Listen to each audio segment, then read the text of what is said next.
How'd you know how to do that?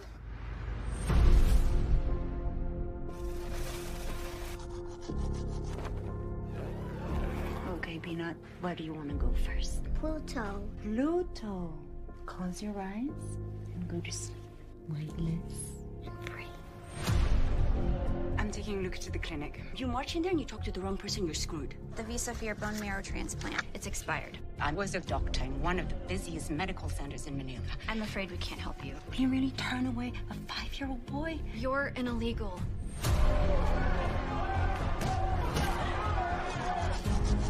Listen to me, you're on money I lost on that fight!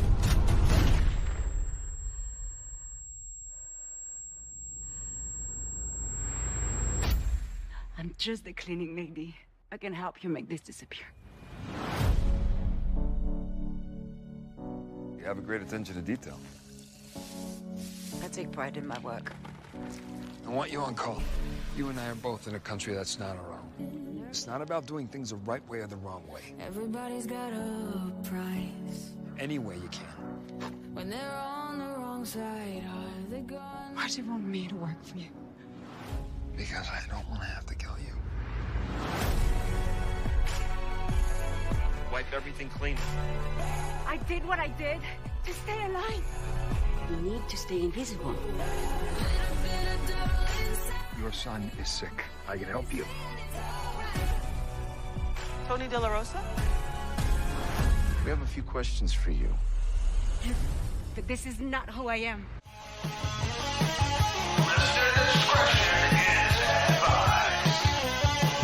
It's a jacked up review show. It's a jacked up review show. Jacked up review show.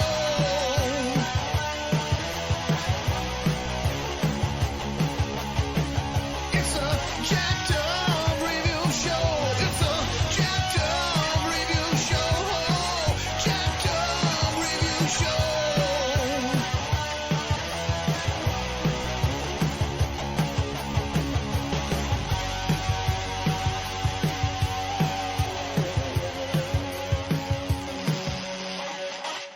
Welcome back, you all. You know I never let you down. Good to be back here. Just always discussing just some engaging material. So once again, we got another lovely and pleasant surprise from Fox TV and Warner Brothers Entertainment. We got, again, it's about the billionth time that I, your host Sully, have just taken on a show where a movie or show has just, been a remake of another popular foreign show. We've already had Your Honor, which was like a Israeli show and has been adapted just in every other country now, including in America on Showtime, where Bryan Cranston plays a compromised judge trying to free his son when he gets in legal trouble and breaking every code he once stood for. We've had Homeland, which again was a remake of another classic show, and just it doesn't matter what version of a show you typically see. I mean, sometimes it does, but other times 24 was remade in Japan and India. We've had CSI remade as well, Criminal Minds, and regardless of what version you're familiar with, movies and TV shows like The Fugitive have also shown that's possible to do. I was an extra on Queen of the South, and long story short, I was just very let down when I actually saw the final product. I've heard, I didn't expect much when it's based off a telenovela, but it was just very underwhelming.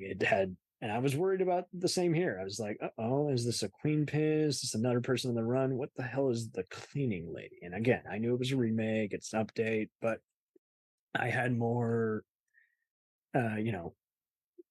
passion invested in this. I was like, okay, but this has been developed, again, internationally. Various people are,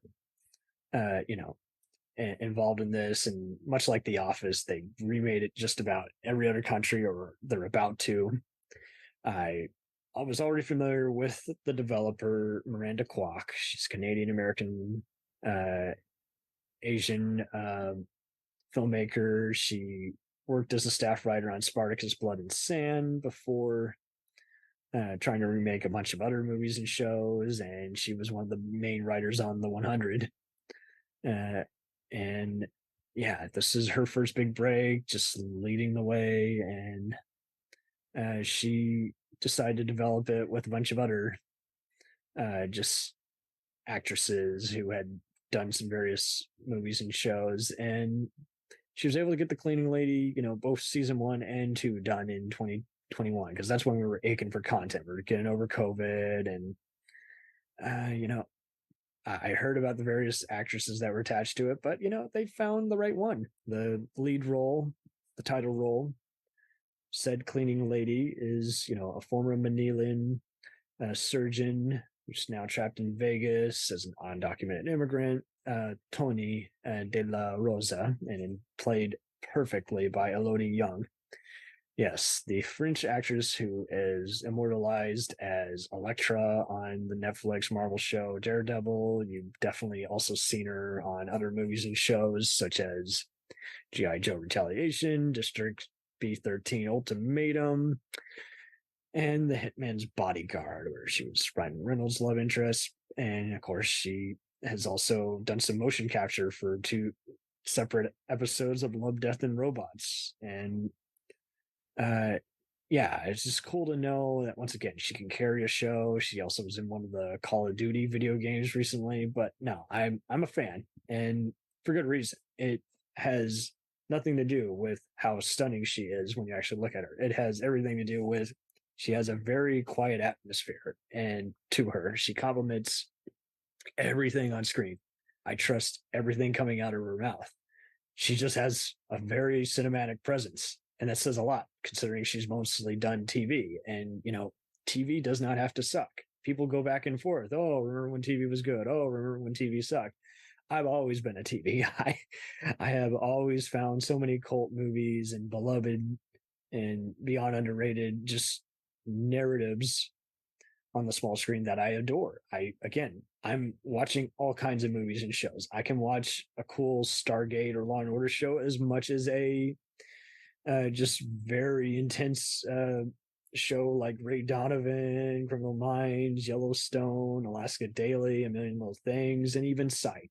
There's something for everybody. And it's just so cool to know that, again, Fox, they're always going to try and imitate their earlier stuff. They want to have an edgy sitcom like Married with Children down again, and they'll do that every other year. They want another X-Files type, conspiracy or sci-fi show. They want another 24 type show where or a 911 wannabe. And this was a cool change of pace. They wanted to just say, let's try another edgy gangster show. And instantly when watching it, I was like, this is kind of their next Prison Break type show where a character is going to have to get their hands dirty, but for good reason. And it's not at all like Queen of the South, where you're just seeing so much soap opera crap and uninteresting, roles played by otherwise pretty solid actors. And there's just been so many underrated shows just flying under the radar, like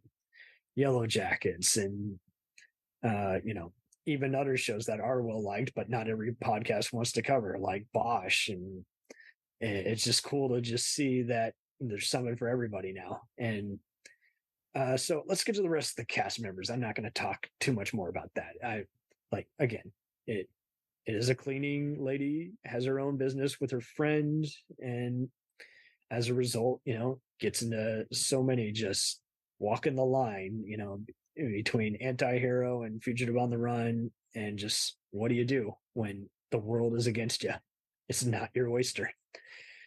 So she is befriended by a gangster, Armand Morales, played by Adan Kanto. If that sounds familiar, you might know this handsome man from briefly playing one of the villains in X-Men Days of Future Past. He's been on some other big movies and shows. He played the real-life politician Rodrigo Lara Bonillo in Netflix shows Narcos. He was the vice president Aaron Shore on Designated Survivor. That's, in my opinion, is his personally just dynamite role. He has also done a lot of stage work and other movies and shows, but he also briefly was on Second Chance, Mixology, and aside from his various other guest appearances, probably the one that really got him on the map was when he was in the first season of the serial killer drama with James Purefoy and Kevin Bacon, called The Following. He was so villainous as one of those cult serial killers who was doing everything, questioning how psychotic he was, how sexually promiscuous he was, and he is really good at just playing these hard to define roles. And he owns this role here. This might be my second personal favorite role of his. He just reminds me of Tony Almeida on 24, and even Kevin Costner's current role, John Dutton on Yellowstone. He is just really good at just playing this character who you can either root against, you can root for their comeuppance, or you can actually side with, because you realize, okay, not a good person at all, but way different than the other pool, the other collective. He has a price for doing business, and he has a code of honor, and he does, he's kind of almost semi like the Punisher, where if he finds anything petty you do, he'll find dirt on you. He can go beyond just threatening or bribing or blackmailing. He will actually come to your doorstep and have a sit down. And if you don't want to keep your word, oh, it's on, baby. Get ready to, and no hustling is going to shield him away from you. And it says a lot, because he has a deceptive wife who uses him. And so in many ways, he's actually surprisingly like Thony, and they come to understand one another. He's like, I'm going to keep you safe. I know you're a hardworking gal. You never sell anybody out, and you got some crazy shit that you got to take, care for. You got to do a bone marrow transplant. I can't speak today. Bone marrow transplant for her sick son. She's got to avoid all these other councilmen. And once again, the FBI is onto her and tries to actually use her in a legal scheme to take down some of the other players in this illegal trafficking and drug cartel ring. And he just wants to keep her away from any kind of harm. Like, the minute he finds out it's going to be a bad night, he's just like, just take the pay and don't come in. And it's not just random coincidences. You actually get inside everyone's head. A lot of the good directors that have been involved with this, Mark Eisem does a good job with the score.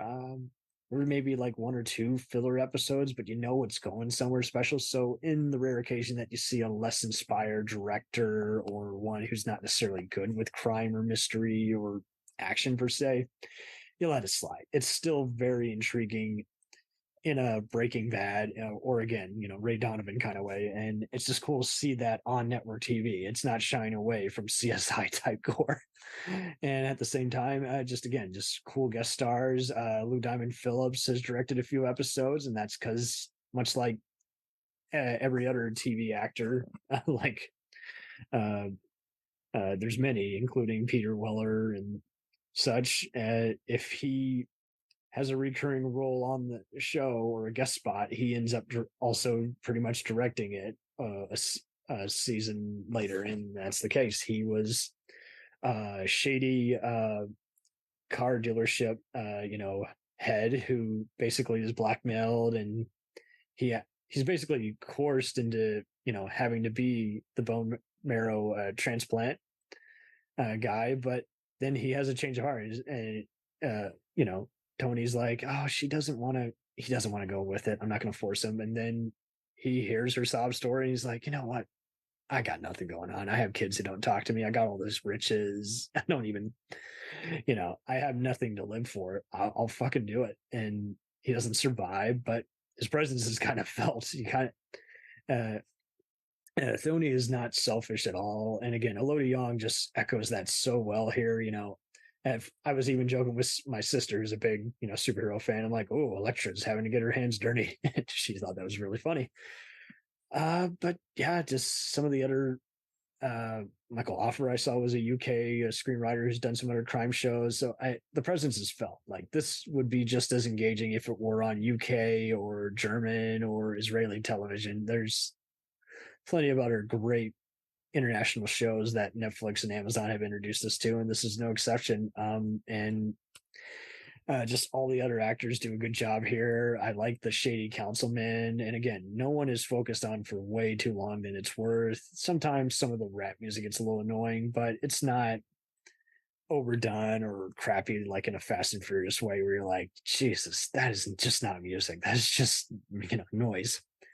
Naveen Andrews, who you might know from The English Patient, The Brave One, and even Lost. He's he was Saeed. He is really relentless here as basically a gangster who has to do business with Armand now in season 2. And I'm sorry if I'm doing this all back to back. Again, season 1 was released in January of 2022, and it's continued into this fall. The very short seasons. I like how the TV game is now changing a bit, and again, just some very inspired filmmakers attached to this, and I just can't wait to see where it keeps going. And this really is something for everybody. There's some mystery, there's some action, there's some crime, there's a change of ethics for everybody here. And I really like Tony's partner in crime and loyal friend, Fiona. She's technically also the sister-in-law, but she wants to do everything.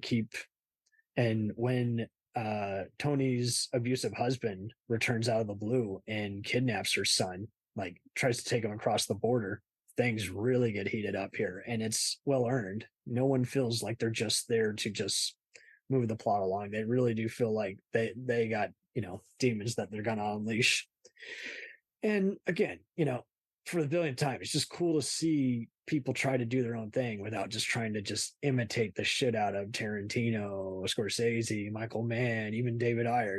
Is like there's so many times where it's like, I think they did that better in Training Day. That's a Breaking Bad knockoff, and so much again. Like if you like against any of the other shows I mentioned, this will fit right at home. I have I've been able to interest a few other pals online on Facebook who are again into Ray Donovan or Better Call Saul, and they're just like, okay, I'm listening.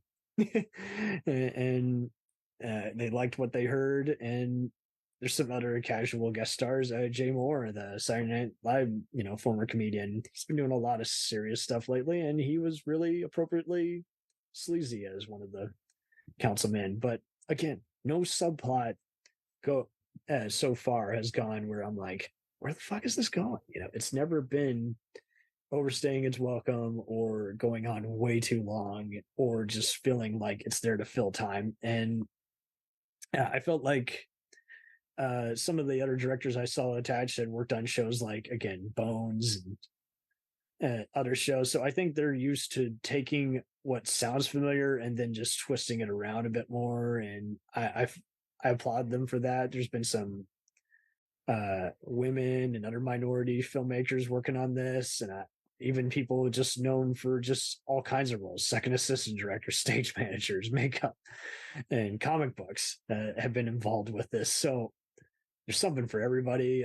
Tanya McKiernan, who had worked on all kinds of shows and is now the co-chair member of the Directors Guild, and has done everything from NYPD Blue to E-Ring to Women's Murder Club to Walking Dead and Blind Spot and Mentalist. It's just, these are chameleons, people who work everywhere. And Ben Bray, a famous stunt coordinator, he did an episode. TJ Scott, who's done everything from Spartacus and 12 Monkeys to Longmire and Gotham to Orphan Black and Star Trek Discovery. He's doing a good job on this. So again, I like the guys who have been around for a while who are really standing out. Don't get me wrong, there's way better filmmakers who I prefer. I definitely would have probably had someone like Brad Turner of Stargate or John Cassar of 24, or even some of the, again, other guys I've talked about from The Following or Designated Survivor do this, but that's okay. There's something for everybody, and I don't want to restrict the market. Help the little guy out. It can't always be Taquito Waititi or Kerry Scoglin or some other TV powerhouse. You got to have something for everybody. And this, along with The Lincoln Lawyer and Lord of the Rings, Rings of Power. That's right, I said it. It's a damn good show. Don't let the negative fanboys freaking out about diverse casts tell you otherwise. This has been a really good, pleasant, surprising show this year. And again, kudos to the Warner Brothers execs for greenlighting it, their production company. You can encounter it, I think, on HBO Max or on Hulu if you've already cut the cord. And check it out. It will deliver. I even got into it on the last day where they were taking down the season 1 episodes, and I could not get enough. I was like, oh, I gotta watch one more. I guess I'm not getting any work done today. I'm watching the rest of this bitch. I'm watching this show go down and watching it hit the fan.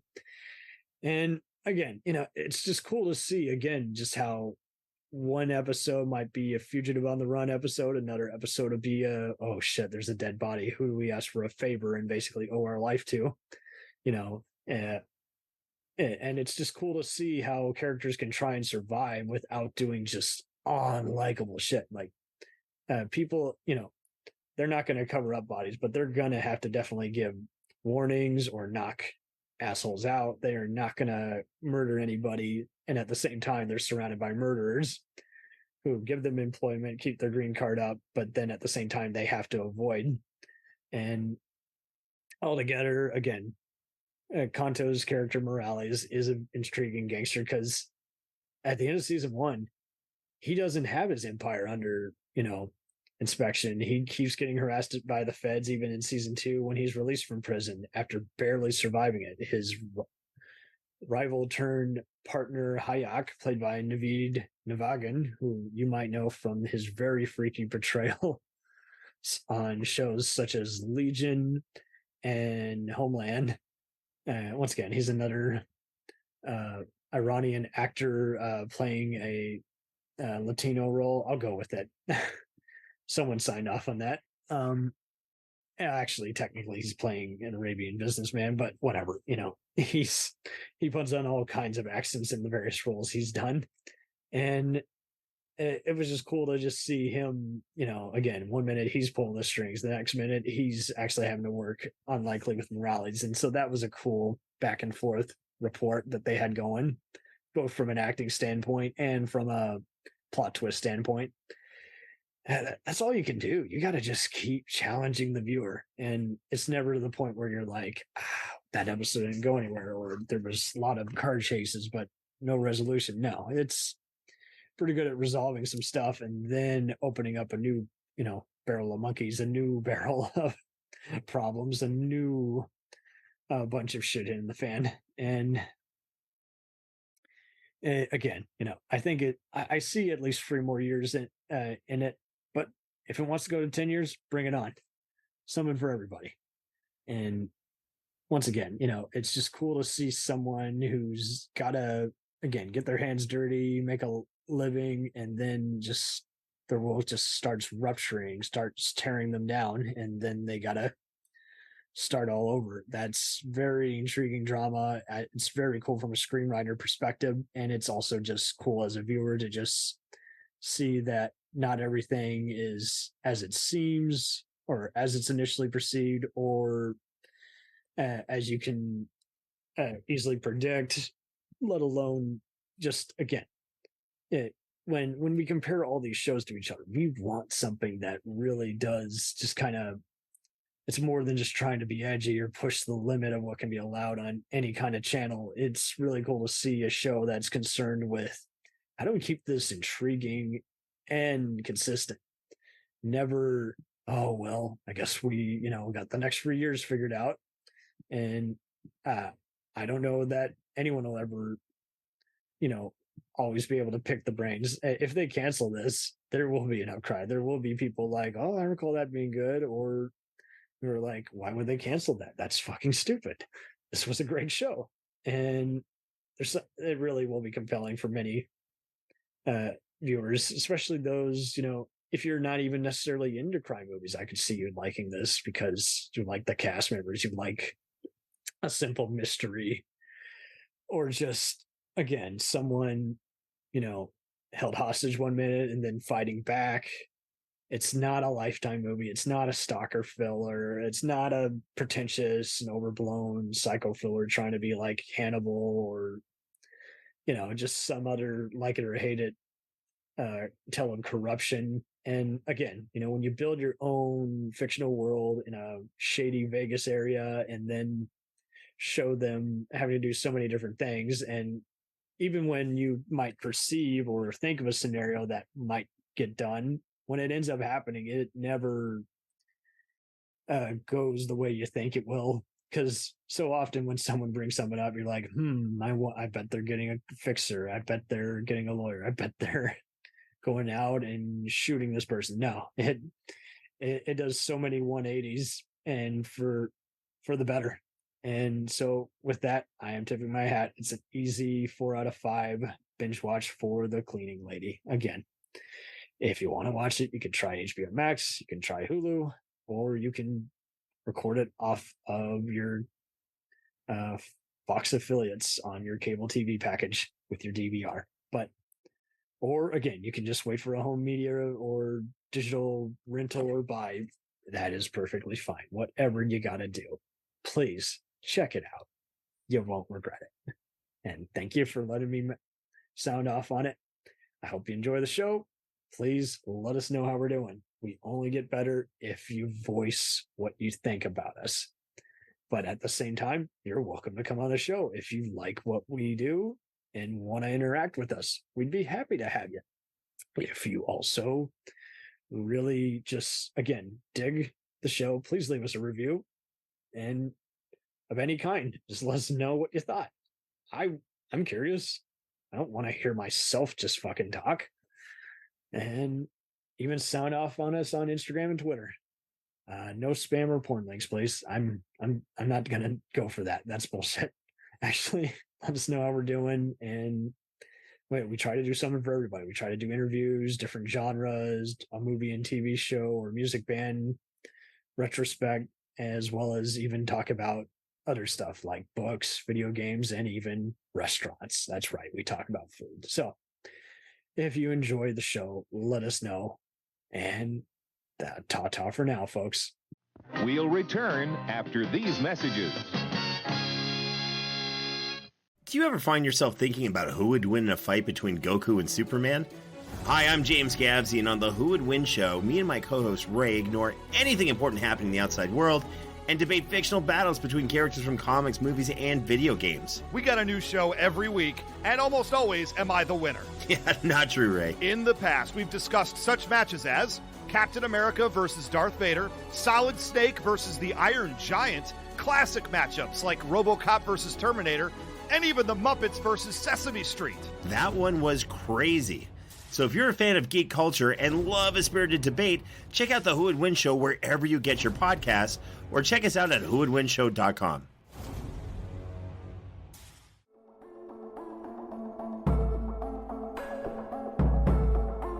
We let things pile up in the DVR, we add them to our queues, we wait for the DVDs and Blu-rays. We time shift. The Time Shifters Podcast. Sci-fi, horror, fantasy, superheroes, comedy, action, film, television, maybe some not-so-current events. Find us on iTunes or at timeshifterspodcast.com. Cool thing about Blind Knowledge is we are in multiple countries. We are worldwide all across the globe. We are in the US, we are in the UK, we are in Canada, Germany, India, Japan. We're in Australia, y'all. BlindKnowledge.com. Now back to the feature presentation. Dragon Ball Z, One Piece, Naruto, all things that we love, all manga that were originally published in the legendary magazine Weekly Shonen Jump. But not every series can run for 300 chapters and have a hit anime. This is David. This is Jordan. We're the hosts of Shonen Flop. Each episode we look at manga that ran in Jump that didn't quite make it. We discuss what it did wrong, what it did right, how the series could have turned itself around, and ultimately, was it a flop or not? We're on all your favorite podcast apps, and you can find us at shonenflop.com. Keep on flopping, floppers.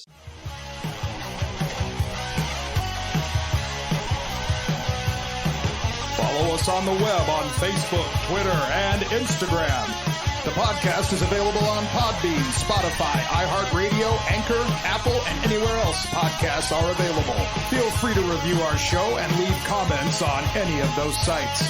Thanks a million for listening. It's a jacked up